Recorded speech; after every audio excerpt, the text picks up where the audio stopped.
Жақсы балалар, сабағымызды бастайық. Бәріміз камераларымызды қосамыз, балалар.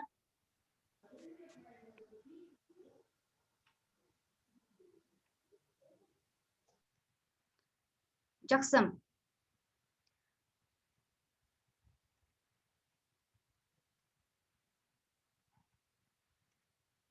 Балалар, қазір біз өткен тақырыптар бойынша алған білімдерімізді қайталау үшін мынандай бір тапсырма орындаймыз. Бұл әдісті сендер білесіңдер. Сол себепті біздің топта қыздар мен ұлдар саны бірдей болғандықтан бірінші топ ұлдар тобы және екінші топ қыздар тобы деп бөлдім. Бірінші тобымыз ұлдар тобы бастайды. Мына сұрақтарға қазір алдарыңда слайд қосамын, сол сұрақтарға жауап бересіңдер. Жалпы содан кейін болған тапсырмаларды мына жерге бал ұпай қойып қорытынды шығарамыз. Камерамызды, микрофонды біраз өшіріңіздерші, артық.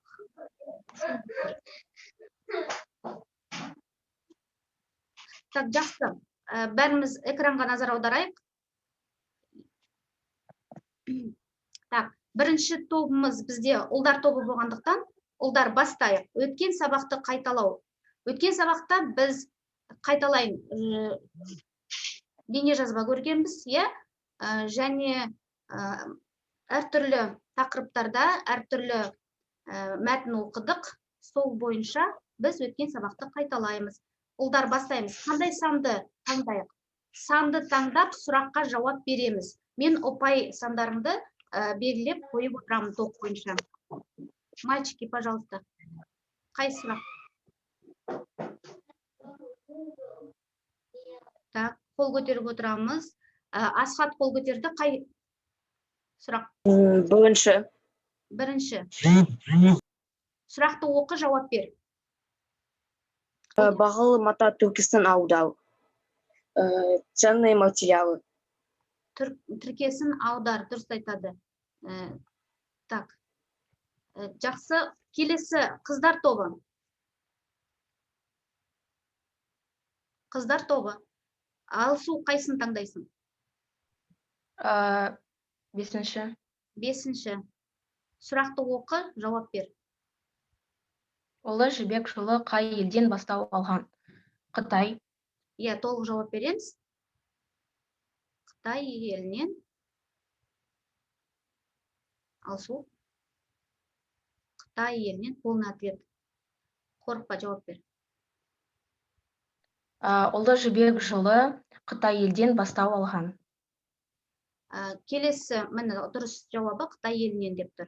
Келесі қыздар тобы жауап берді, ұлдар тобы жауап береміз. Тез-тез бірін қай санды аламыз?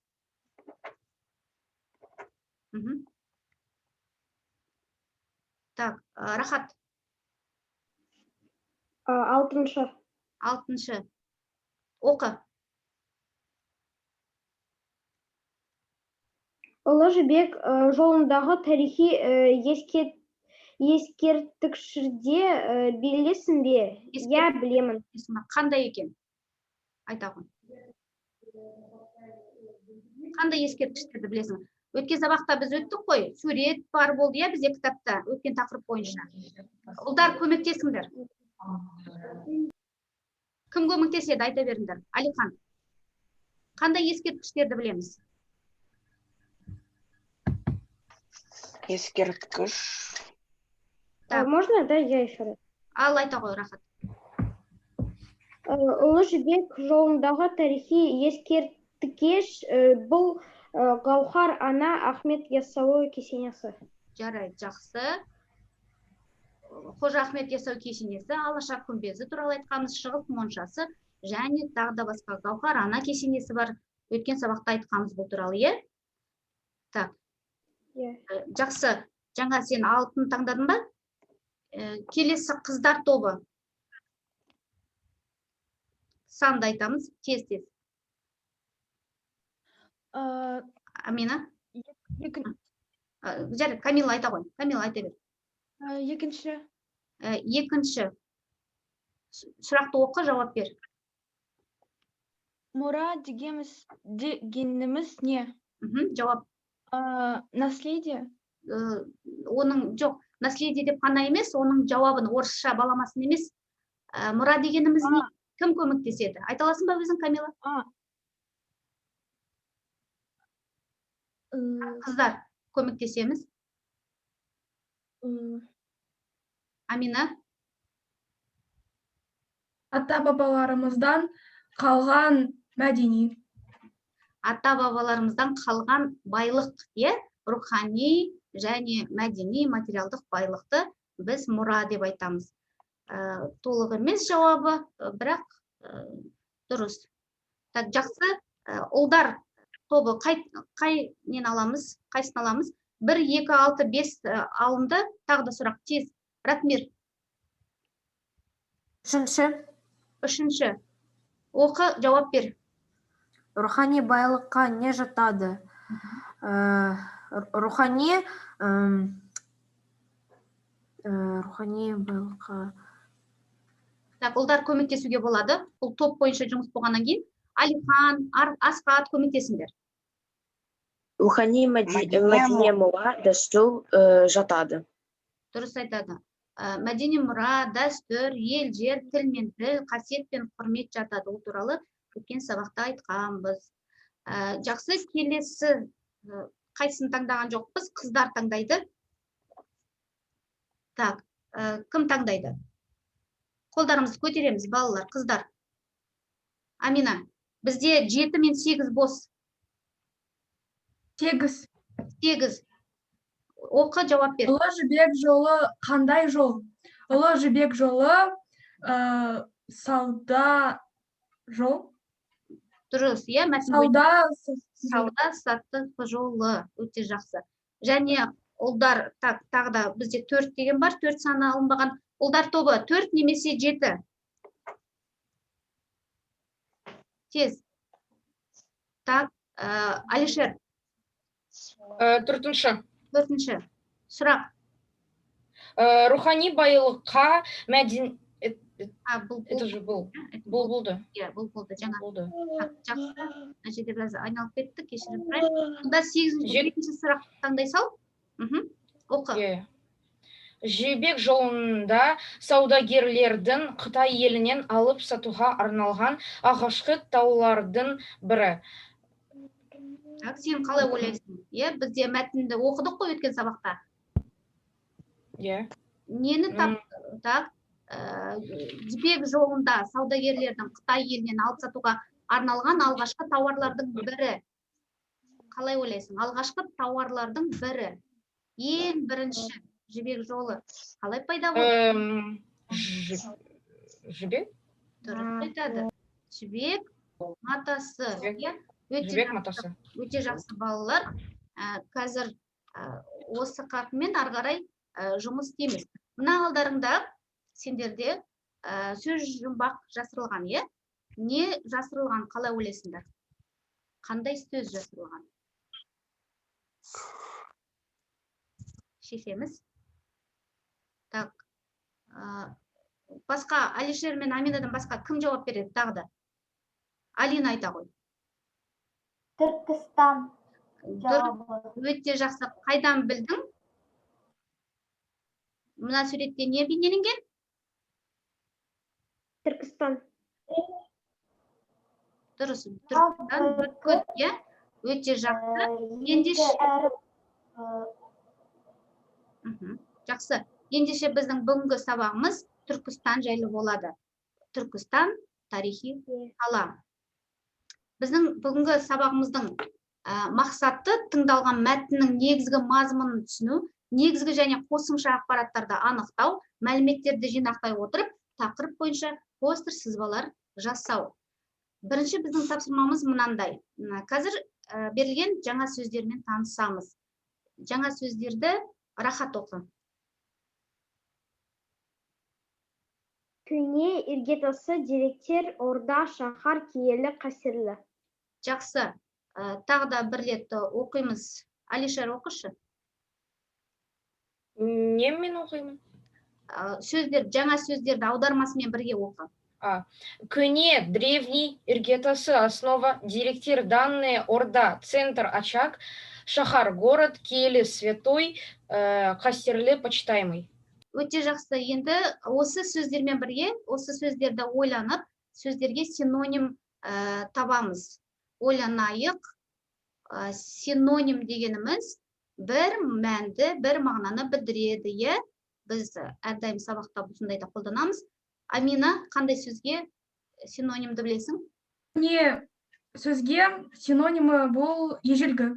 Өте жақсы. Көне сөзге ежелгі. Сөз тіркесін айтып жүрші. Көне деген сөзге. Көне тарих. Көне тарих деп айтпайды, көне қала деп айтуға болады, Көне деген сөз. Тағы да мысал келтіріңдер. Көне. Кім көмектеседі, Алина? Деректер, ақпарат, синоним. Жақсы, синоним сөз айтып отыр. Деректер, ақпарат, жақсы. Қандай синоним, деректер, ақпарат, сөз тіркесін айтып жер?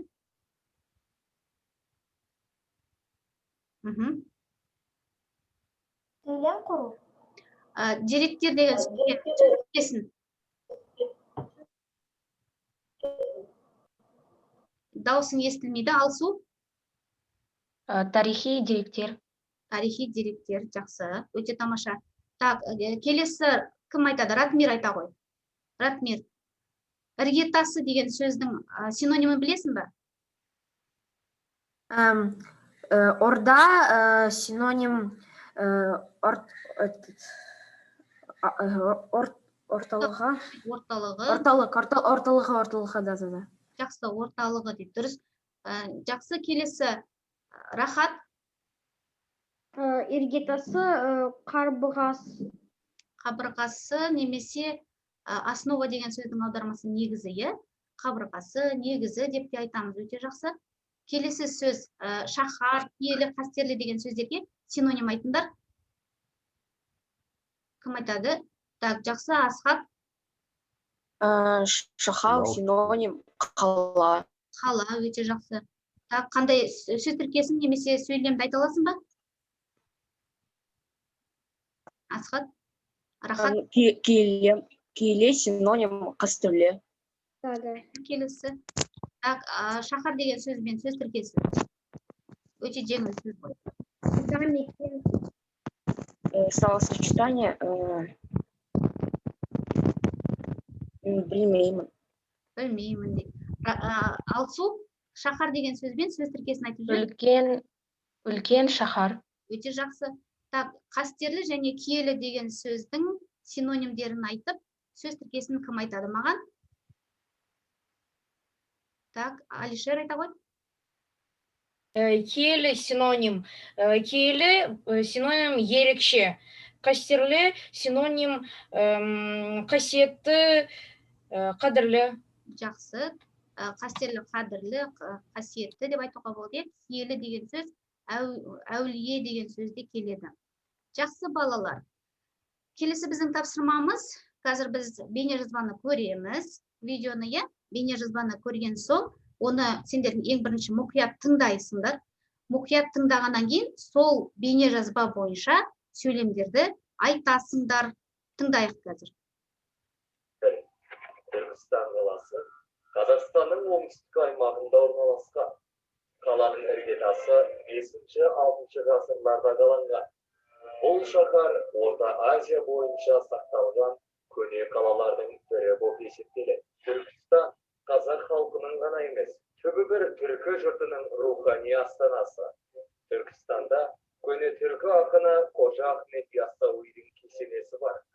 Орта ғасырлық сәулет өнерінің іргетасын 14 ғасырда Ақсақ Темір қалаған. Қожа Ахмет Яссауи кесенесі талай ғасырдан бері мұсылманшылықтың алтын бесігі саналады. Түркістан қаласы қазақ хандарының астанасы болды. Түркістанда Қаздауысты Қазбек би, Абылай хан, Есім хан, Хақназар хан, Тәуке хан, Қанжығалы хан, Бөгенбай сынды қазақ батырларының сүйегі жатыр. Жалпы соңғы деректерге сүйенсек, Түркістан қаласында қазақтың 21 ханы, онан тыс 110-ға таяу биі мен батырлары жерленген. Бұл қала сол себепті иісі қазақ үшін қастерлі киелі шаһар. Жақсы, қазір 1-2 минут беремін. Осы көрген видео арқылы бір сөйлемнен айтып көреміз. Алишер қолыңды түсіре тұр, ойланамыз. Қазір жаңа сен қолыңды көтеріп, солмен түсірген жоқсың. Бір сөйлемнен осы видео арқылы, осы бейне жазба арқылы бір сөйлемнен айтамыз. Не көрдіңдер, не ұқтыңдар? Уақыт беремін.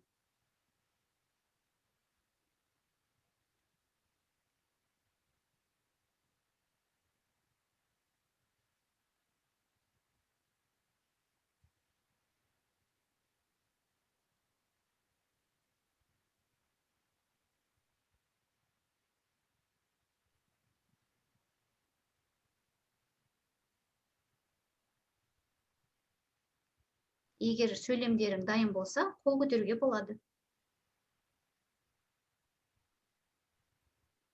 Так.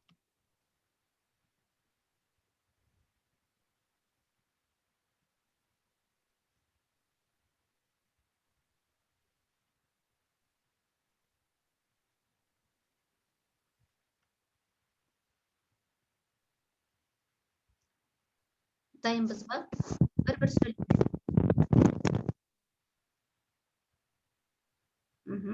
Рахат айта ғой. Түркістанның бұрынғы аты Ясы. Өте жақсы. Өте жақсы. Кім айтады тағы да? Бір ұпай алынды. А можно еще? Мына дискурс бойынша 2 ұпайге түсініп, және ойларын жеткізесіңдер. Так, жақсы, Алина айта ғой. Түркістанның қаласы, Түркістан қаласы Қазақстанның оңтүстік Астанасы. аймағында. Өте жақсы. Дұрыс, Алина, өте жақсы. Жақсы, кім айтады тағы да? Амина. Түркістанның іргетасы 5-6 ғасырда орналасқан. 5-6 ғасырда естеген? Қаланған. Дұрыс айтады. Так, Ратмир. Түркістанда Ахметке арналған мұражай бар. Өте жақсы, тамаша. Алишер.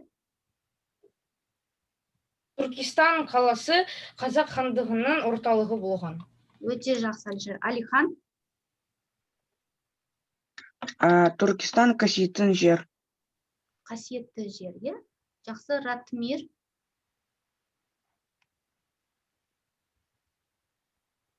Так, Ратмир. У меня рука была поднята. Так, жарайды. Жақсы, тағы да Рахат айтқысы келіп отыр ма? Айта ғой. Түркістан Қазақстанның тарихи қала. Қаласы дейміз, е? Жақсы, Амина. Түркістанда 21 хан жерленген. Өте жақсы. Өте жақсы. Ендеше біз келесі тапсырмаға назар аударайық. Келесі тапсырмамыз бізде. Қараңдар, өздерінің кітаптарыңды ашасыңдар. Оқулықтарыңды 26 бетті ашамыз. Бізде 2 мәтін берілген. Осы 2 мәтінді бірінші мәтін ұлдарға, екінші мәтін қыздарға арналған. Бірінші мәтінді оқыған кезде қыздарды мұқият тыңдаймыз. Максим бар ма? Так, Максимнің дауысын естігіңіз келіп тұр. Максим, оқы. Түркістан Қазақстан Республикасындағы тарихи қала. Ол бұрын Ясы деп аталған Түркістан есім ханнан бастап қазақ хандығының орталығы болған. Осы кезден бастап қала Түркістан деп атала бастаған. 1903 жылы Түркістанда теміржол вокзалы салынды. Қазірде Түркістанды. Максим, нүкте тұрған жерде тоқтаймыз, где точки останавливаемся. Так. Қазір дүниежүзі биледі. Ол қасиетті жер. Саланады балалар энциклопедиясы. басқаны қойшы. Жақсы, келесі. Осы сөйлемді оқыдық, осы мәтінді оқып шықтық. Енді қазір ұлдар не істеу керек?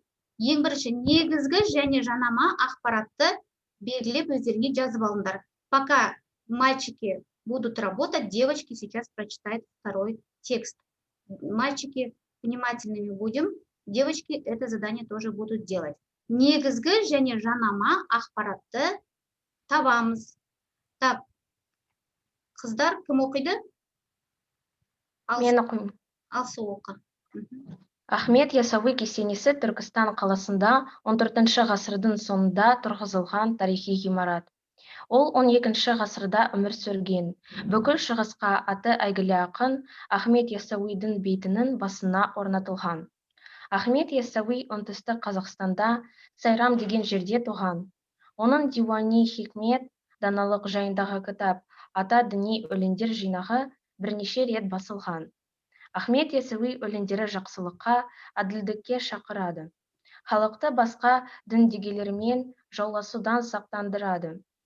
Кесене 1978 жылдан бастап музей ретінде жұмыс істей бастады. Өте жақсы. Жақсы. Енді қыздарды сендер 3-4 минут береміз. Жаңа оқығанға уақыт өтті. 3-4 минут беремін. Жанама және негізгі ақпаратты табасыңдар, дайындалыңдар. Осы мәтін бойынша.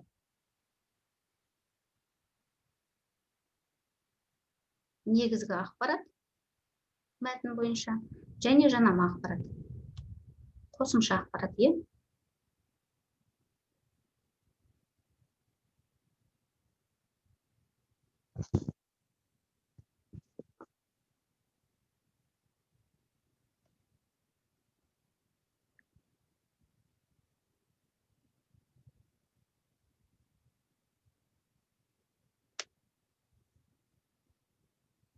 Жазамыз дәптерімізге.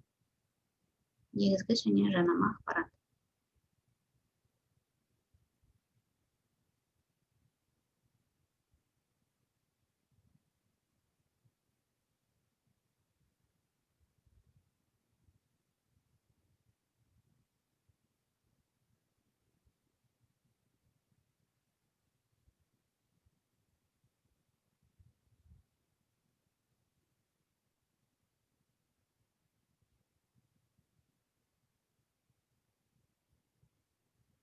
Жалпы мәтіннен не түсіндіңдер, соны ойланыңдар.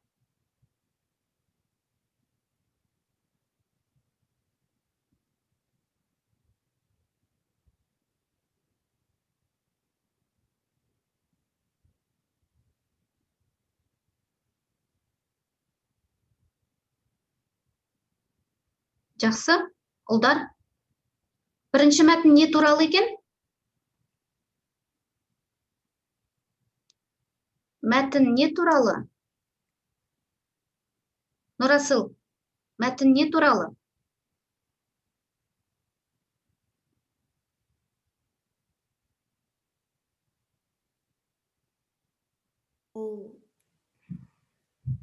Не туралы оқыды жаңа Максим? Түркістан туралы, е? Түркістан туралы. Жақсы. Негізгі ақпарат. Қандай ақпарат? Кім айтады? Қол көтереміз. Алишер қол көтеріп тұр. Айта ғой. Негізгі ақпарат. Түркістан қазақ хандығының орталығы болғаны. Иә, дұрыс айтады. Негізгі ақпарат қазақ хандығы орталығы болды деген сөз. Түркістан қазақ хандығының орталығы болды дейді. Жақсы. Жанама ақпарат. Ол қандай ақпарат екен? Жанама ақпарат Түркістанның әлемге тануы. Дұрыс. Ратмир, сен қалай ойлайсың? Түркістан тарихи қала және ясы деп аталған. Жалпы жарайды. Жанама ақпарат деп соны айтасың, сенің ойынша солай. Жақсы, қыздар. Қыздар, екінші мәтін бойынша негізгі және жанама ақпарат. Жалпы мәтін не туралы? Медина? Микрофонды қосамыз. Ахмет, Мгм.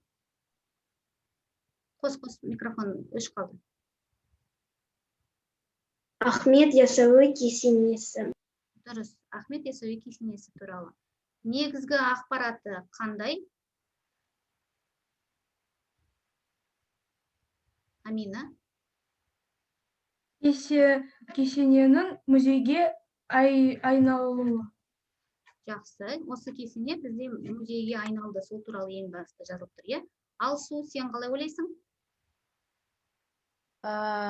Ахмет ясауи Сайрам қаласында туған.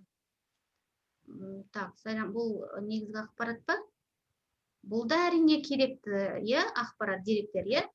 Бірақ екінші, жанама ақпарат, қосымша ақпарат деп те айтуға болады. Бірақ Ахмет ясауи туралы болғандықтан бұл да өте керекті негізгі ақпарат. Жақсы. Жанама ақпарат қандай ақпарат?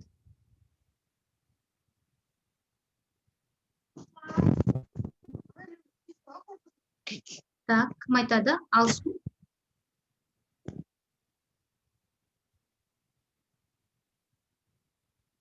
Алсу. Қолыңды түсір, егер жауап бермесең. Ахмет ясауи кесенесі тарихи ғимарат. Так, тарихи ғимарат. Біз кесенеге айналуы туралы айттық, бұл негізгі ақпарат деп. Тағы да қосымша қандай ақпарат бар бұның ішінде? Қараңдаршы.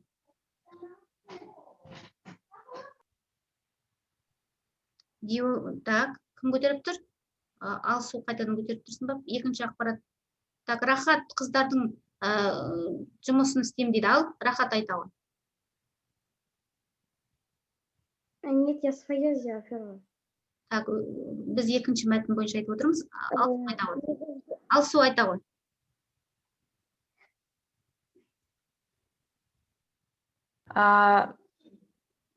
Осы кезден бастап, жарайды, жақсы айта бер. Алсу. Осы кезден бастап қала Түркістан деп атала бастаған. Так, бұл жерде Түркістан туралы жоқ қой мәтінде, Ахмет ясауи кесенесі туралы. Амина, сен қалай ойлайсың? Жанама ақпарат. Ахмет ясауидің өмір сүрі.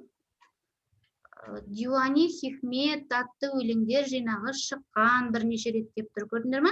Өлеңдер жайлы жазылып тұр, иә? Және де так. Басқа айтатындарың жоқ па? Жақсы, осы тапсырмаға сәйкес мынандай келесі тапсырма. Қараймыз, келесі тапсырмада жаңа сендер бейнежазба көрдіңдер. Содан соң мәтінді оқыдыңдар, е? Мәтінді оқыған кезде сендер көп деректерді оқып көрдіңдер. Осы деректер бойынша қазір ұлдар тобы Түркістан, қыздар тобы Ахмет ясауи кесенесі туралы бір-бір сөйлемнен 5 сөйлем жазып шығады. 4-5 сөйлем жеткілікті. Сөз тіркесі немесе. Сөз тіркесінде жазуға болады, сөйлемде жазуға болады. Жазып болғаннан кейін, бұл жылдамдыққа сол себепті тез-тез жазып айтамыз. Сөз тіркесін. Түркістан туралы. Біз видеоны көрдік, бейнежазбаны. Сонымен қоса мәтінді оқыдық. Уақыт.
Жақсы.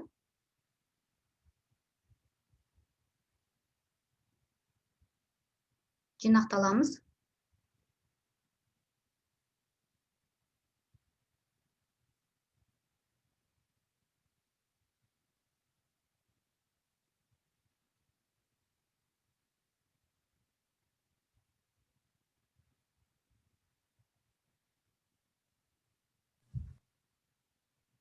Осы тапсырма бойынша 2 ұпайдан жинайсыңдар.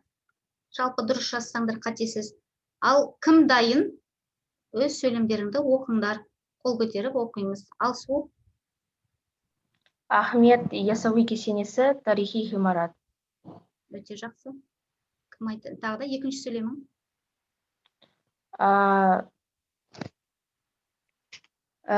Кесенесіде 35 бөлме бар.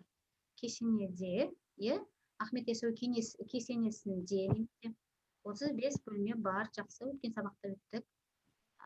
Медина? Кесенесінде үлкен қазан бар. Өте жақсы. Тағы да сөйлемдерді айтамыз, бірақ сөйлемде емес. Бірнеше қанша сөйлем жаздыңдар, қанша сөз тіркесін жаздыңдар, оқи беріңдер. Амина? Қазанның салмағы 2 тонна. Так, сендер өткен сабақ бойынша жазбай, осы жаңа біз видеода не өттік, соны да қараңдар. Ахмет ясауи кесенесінде 2 қабат 35 бөлме, ең үлкен бөлме ортасында. Жарайды, жақсы. Осы сабақта видео жазба бойынша не өттіңдер, Асхат? Қазақстанның оңтүстік аймағында орналасқан. Дұрыс, Түркістан, Қазақстанның оңтүстік аймағында орналасқан. Өте тамаша. Тағы да сөйлемің бар ма? Иә, ол Орта Азия бойынша көне қалаларының бірі болып саналады. Асхат, өте жақсы. Тамаша. Так, жақсы. Ратмир айта ғой. Түркістанда 1900 жылы темір жол салынды. Өте жақсы. Тағы да сөйлем бар ма? Кім айтады? Алина? Ахмет ясауи кесенесі Түркістан қалада орналасқан. Түркістан қаласында орналасқан, е? Ол тарихи. Жақсы. Жақсы, айта бер. 35 бөлме бар. Так, жарайды. Нұрасыл оқысын. Нұрасыл. Түркістан дүние жүзі Аяқталынған жоқ сөйлем. Дүние жүзінде немене? Так, сөйлем аяқталмаған. Алихан, ойлана тұр, Нұрасыл. Түркістан қазақ хандардың орталығы. Өте жақсы. Алишер? Түркістан тарихи қала. Өте жақсы. Жақсы. Тамаша балалар. Енді мында қараймыз. Қазір жалпы не білдіңдер осы сабақта? Өткен сабақты біраз қоспай тұрайық. Осы сабақта мәтінді оқыдыңдар, мәтін бойынша не білдіңдер? Соны айтыңдаршы. Видео, бейне жазба бойынша не білдіңдер? Жаңа атап кеттіңдер, е? Не білдіңдер? Өз сөздерімен айтыңдаршы. Алишер, айта аласың ба? Иә, айтамын. Ал айта ғой. Не білдің? Мен білемін, Түркістан ежелгі қала, Түркістанда Ахмет ясауи кесенесі бар. Жақсы. Бұл мен білемдім. Мен бұрын Түркістанның ясы деп аталған және бұл қала Есім ханның кезінде хандығының орталығы болғанын білмедім. Өте жақсы. Өте жақсы. Есім хан туралы біз өттік, жаңа бізде тақырыпта болды мәтінімізде. Так, Амина, сен не деп айтасың? Не түсіндің? Ахмет ясауи кесенесі 14 ғасырдың соңында тұрғызылған. Өте жақсы. Жақсы, енді сендерге мынандай тапсырма. Келесі сабаққа не білгілерің келеді, соны жазып, күнделікке тіркеп жібересіңдер. Бүгінгі сабағымыз аяқталды. бағалаған кезде мен мынандай баға қояйын деп отырмын. Жалпы ұлдар мен қыздар өте жақсы жұмыс істеді. Ұлдардан өте жақсы жұмыс істеген Алишер 10 ұпай. Нұрасыл, бір сұраққа жауап бердің. Содан соң біраз үндемедің, сөйлемің аяқталынған жоқ. 6 ұпай. Дұрыстап дайындалып отыр, жарай ма келесі жолы? Ратмир өте жақсы, 8 ұпай. Рахат тамаша, 9 ұпай. Алихан сұрақтарыңда, сөйлемдеріңде өте жақсы болды, 9 ұпай. Алсу 10 ұпай, өте жақсы. Алина өте жақсы, 10 ұпай. Амина өте жақсы, 10 ұпай. Бізде сабаққа қатыспай отырған балалар да болды. Келесі жолы сендерден сұраймын. Сабақ аяқталды. Сау болыңдар. Сау болыңыз. Сау болыңыз. Сау болыңыз.